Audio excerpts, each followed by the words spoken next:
Hi everybody, I hope you are doing well. Today we will talk about how to fix or how to solve the problem of permissions on the application of Rapid TV. You click on settings. In this page, you click on apps, default apps, app settings. Here we click on Rapid TV. Then we click on first stop and we click OK. Here we go to storage. Then we click on clear cache.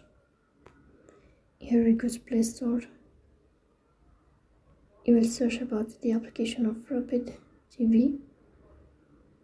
And then you will update your app if you find updates, so please don't forget to support us.